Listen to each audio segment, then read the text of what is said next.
Partindo então agora para o majestoso. São Paulo e Corinthians, o clássico aconteceu na última rodada. O São Paulo que vinha de duas. Já está se coçando aqui, meu, para quem só nos escuta, né? O Eric abriu um sorriso aqui maravilhoso. Vou nem me alongar muito aqui, já vou passar a bola para ele. Grande atuação do São Paulo, né, Eric? Cara, grande atuação. Eu vi bastante companheiros assim de análise de futebol, né? Se é que a gente já pode se colocar nesse posto, falando que foi a melhor partida do São Paulo no ano. Eu acho que foi uma partida tão boa quanto o primeiro confronto contra o Corinthians, lá pelo Campeonato Paulista, né? Mas num cenário diferente, o Corinthians lá vinha embalado, né? Melhor campanha. Então, por esses aspectos eu coloco, e até pelo placar, né? 3-1, coloco que foi uma exibição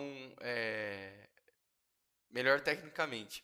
Porém, esse jogo foi muito bom mesmo. O time do Crespo evoluiu absurdamente do que foi a primeira partida ridícula ali contra o Flamengo, né?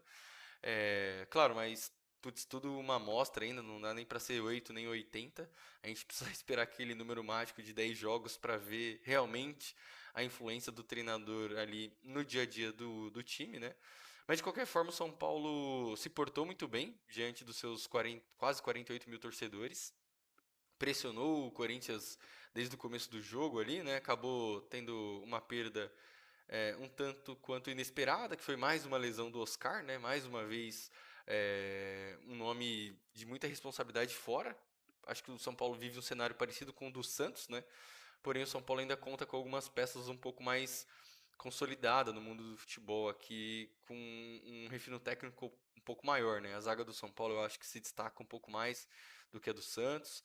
Enfim, o São Paulo acabou tendo essa perda do Oscar logo no começo, mas isso acabou de certa forma sendo bom, porque entre o Alisson e o Alisson era um ponta que acabou virando volante e ele jogando um pouco mais solto, mas ainda assim cumprindo as suas obrigações defensivas, né, fez com que o São Paulo engolisse ainda mais o meio-campo do Corinthians. E então toda a segunda bola era do São Paulo e acho que o primeiro tempo acabou com algo próximo de 15-4 desarmes, né? Então, num clássico isso diz muito, né? Você vencer as disputas individuais te coloca numa posição muito vantajosa. E 3 pontos importantíssimos, né, Marcelão? Aqui para finalizar, São Paulo precisava voltar a vencer aqui depois de 6 partidas, né? 4 derrotas e um empate. Acho que desde que a gente começou esse podcast aqui, o São Paulo só tinha vencido partida na Libertadores. Mas importante para ganhar um pouco mais de respiro. A rodada não foi tão boa quanto o torcedor São Paulino esperava, né? Porque o Vitória venceu, o Mirassol acabou se distanciando um pouco mais, né? E outros times ali da parte de baixo, o próprio Inter também ganha, e joga o São Paulo um pouco mais para trás de novo e fica a 2 pontos da zona de rebaixamento. Mas acho que o torcedor São Paulino já começa a ter um alento aqui de que esse time possa voltar a melhorar, meu caro. Perfeito. São Paulo, que com a vitória foi para 14º, tem 16 pontos. E o Corinthians ficou estacionado com 19 pontos, é o 10º atualmente. O Corinthians, Álvaro, é aquilo, né, cara? A gente brincava até, né? O pessoal brincava que esse era o jogo que quem perdesse sairia em crise, né? Porque o São Paulo vinha na sequência muito ruim, o Corinthians não vinha de uma sequência tão ruim, né? Até tinha ganho do Ceará, mas esse clima externo, né? A questão do política do Corinthians, né? Puxa um pouco para baixo o time, né? E assim, uma atuação bem ruim do Corinthians. Acho que vale falar também do Memphis Depay, né? Que foi substituído, depois ainda tomou banho na frente de todo mundo, não viu o resto do jogo, meteu o pé quando o jogo estava acabando. Foi mais ou menos isso que rolou, né? O que você viu do Corinthians, né, nesses jogos que passaram e o que que você projeta do Corinthians para os próximos jogos? Antes de falar do Corinthians, acho que tem 2 pontos ali do São Paulo também, né? Acho que a grande atuação do Luciano, provavelmente o grande jogador da rodada. E a nova lesão do Oscar, né? Que provavelmente vai perder aí os meses importantes, né? Até ganhar ritmo. Então, e pode se decretar talvez uma temporada perdida já, né? Uma pena, né? Uma pena aí, mais uma lesão forte. Sobre o Corinthians, né? Uma rota de colisão clara aí entre o Memphis e o Dorival, né? O principal jogador do time ser substituído no intervalo, acho que diz muita coisa, né? Acho que é um recado bem claro também para algumas coisas que podem estar acontecendo internamente. E o Corinthians, né, fazendo jogos ruins, né, com opções ruins também ali no ataque, e principalmente quando tem a ausência ali do Euro Aberto e também do Memphis, né. Mas mais do que isso, hoje o Corinthians conseguiu fazer o pagamento, né, da Câmara de Discussões, né, de disputas ali de negócio, quase que como um transfer-ban, né, se não pagasse hoje, o Corinthians ficaria impossibilitado de fazer contratações, trazer reforços, o que poderia complicar bastante, né, na sequência do Brasileiro, caso o Corinthians ainda tenha vontade de ir ao mercado. Eu acho que seria necessário, porque a gente vê aí o time não tá funcionando com o Dorival.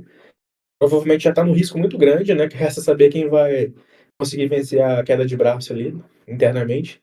Mas eu acho muito improvável que o Dorival venha a conseguir se manter no cargo se o Corinthians continuar com esse tipo de desempenho, né?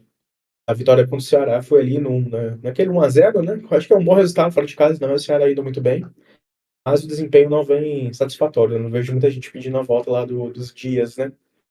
Então, pra você ver, que depois o pessoal reclamava, né, que tinha acontecido uma queda, agora já pedem o retorno dele. Isso, eu acho que não casou, né? O Dorival, depois que saiu da seleção brasileira, assumiu o Corinthians, não casou. Estilo de jogo, acho que tem muita pressão realmente. O Corinthians precisa muito reagir, né, no que se diz fora e dentro de campo.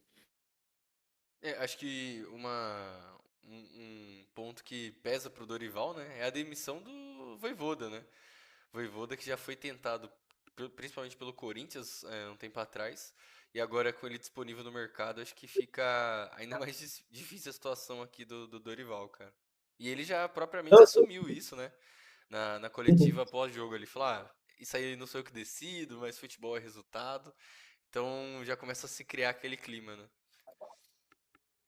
Até comentamos aqui, né, com a demissão do Vojvoda, ele seria o principal candidato a ocupar qualquer posição de treinador, né? O primeiro time grande que demitisse o seu técnico, o Vojvoda estaria lá como o favorito a assumir, né? Acho que vai ser quem vai demitir primeiro para conseguir pegar o melhor técnico disponível no mercado. Talvez o Corinthians. Seria uma loucura se o Corinthians demitisse o Dorival. O cara assumiu outro dia. Mas o pior é que eu não duvido, né? Até porque acho que não teve nenhuma partida boa do Corinthians, né? Desde que o Dorival chegou, né? Teve uma outra vitória, né? Mas eu não lembro de uma atuação boa. Acho que o Dorival também não teve o Yuri Alberto à disposição ainda, né? Não, não É, tem. não teve, né? Vale ponderar isso. Não sei também quando que o Yuri volta. Voltando então para o São Paulo, o Álvaro destacou bem aí o Luciano, né? Que parece que era a peça que faltava, né, para esse esquema de três zagueiros do Crespo, né? Que aí joga com dois atacantes mais móveis, né? Dois centroavantes, né, a gente pode falar assim. O Luciano que voltou a jogar bola, né? Renasceu e virou o craque do time, né, Eric? Ainda mais com a lesão do Oscar. Até o Lucas voltar, pelo menos, né? Eu não sei onde que ele vai encaixar o Lucas, né? Se o Luciano iria para o banco, seria o André Silva. Mas uma boa notícia aí para o São Paulo, esse retorno do Luciano, né? Reencontrando um bom futebol. Cara, tem até uma brincadeira aqui entre os torcedores do São Paulo que de janeiro a abril o Luciano tá de férias, e aí de maio a junho ele tá em pré-temporada, de julho a setembro ele vira o Cristiano Ronaldo aqui e destrói todas as partidas. Falando um pouco sobre os lesionados, cara, antes de completar sobre o Luciano, eu acho que é fim de temporada aqui, tá? Pra Oscar e para Lucas. O Lucas ainda precisa ficar mais 3 a 4 semanas de recuperação. O São Paulo até soltou um boletim bem completo, coisa que o clube geralmente não faz, mas fez aí para a situação do Lucas e fez também no domingo para o Oscar.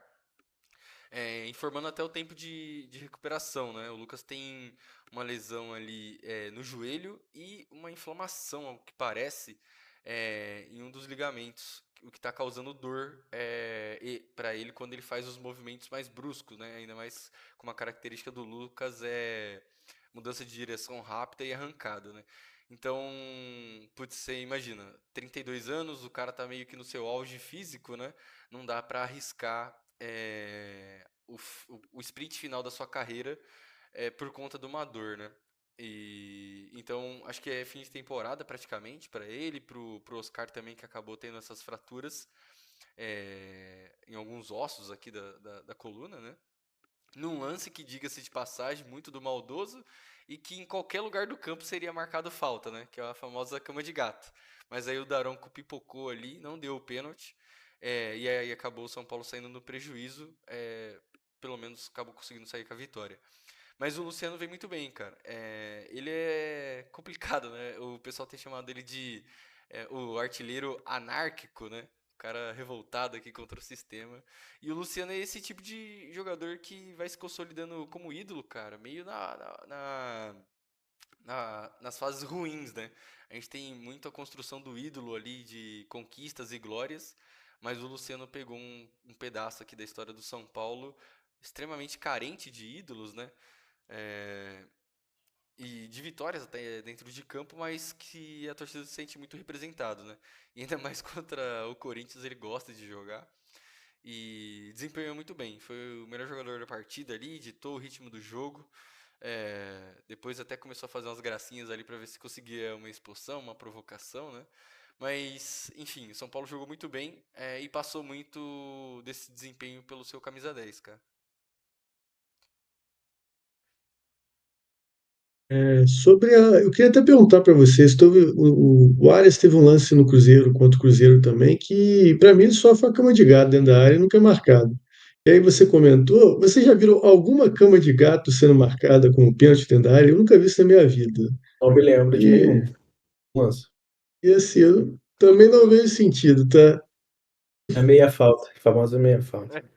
A meia falta, exatamente. A cama de gato não é pênalti, é falta, mas não é pênalti. Bom, algum complemento, Álvaro? Não, é só esse personagem, Luciano, né? O cara que oscila pra caramba, como o Eric comentou, né?